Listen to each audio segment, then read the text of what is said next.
Anytime you can get a player from another Power 5 school to come to your school as a preferred walk-on, it's a win.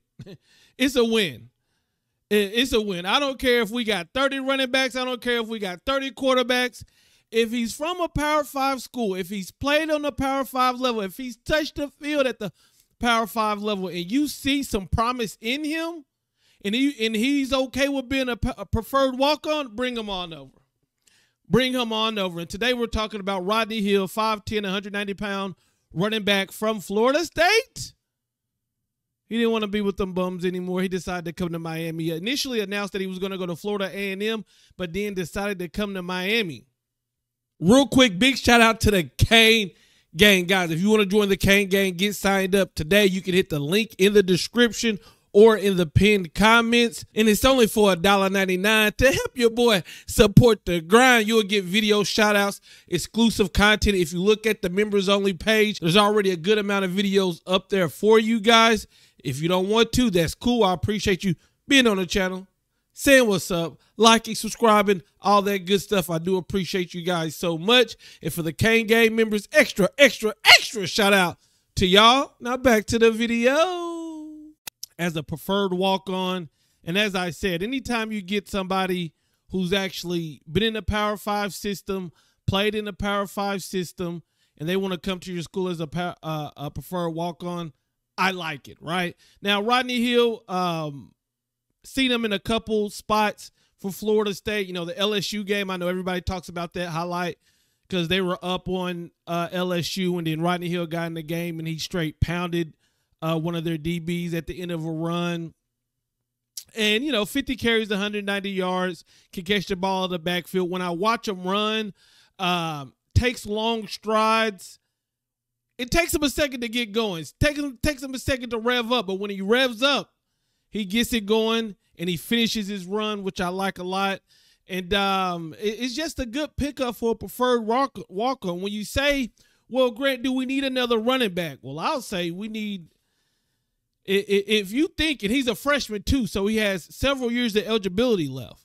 So I think what happens is people see a player and they say he is this, and they don't really think about what the possibility he could become. So this is a kid who has several years left. Hopefully he stays in the Miami system. Hopefully he's good enough to play next year, but if not, he stays in the system and he gets to be a contributor to this team. Now, when you look at the running back position, I mean, Mario Cristobal could tell any running back, hey, if you come here and you put in the work and you do what you're supposed to do, you're going to get playing time, because that's what happened last year. That's what happened with Mark Fletcher, Allen, Parrish, Chaney. We have 4 running backs that continually, one day he's a starter, one day he's a starter, and he's injured. Now, we got some dogs in that running back room, so it's not going to be easy. We got some dogs in that running back room, so it ain't going to be easy. But hey, a preferred walk-on, throw his hat in the ring. He's going to be coming in with a chip on his shoulder.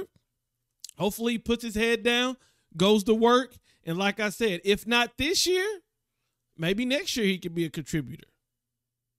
But it doesn't go up against our 85 scholarship range, so I'm cool with it. Nice little pickup. Now, I believe the pickup that everybody was waiting for and wanting was the left guard from Washington, Nate KALEPO.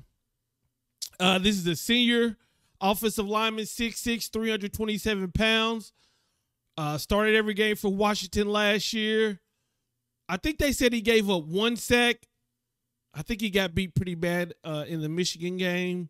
But what I want you guys to do, if you really want to know more about this guy, Google or YouTube Oregon versus Washington offensive line versus defensive line. And you can see how this is a big guy, but he's athletic. He pulls well. He switches well. He passes the defender off well, and most importantly, he protects your quarterback. If he was to come here, I believe he would be a day 1 starter. Nothing given, everything earned, but that's just my thought on that. And yeah, listen, I used to be in the mindset, and I've talked to you guys about this before. I used to be in the mindset of okay, we got a good offensive line. Let's use the scholarship other places. But when you look at the offensive and defensive line, I need guys who can go in and plug and play. If an offensive lineman gets rolled up on, gets injured, I need another one who's going to come in and do what he did, or at least hold up the standard. Same thing on the defensive line. It's about depth.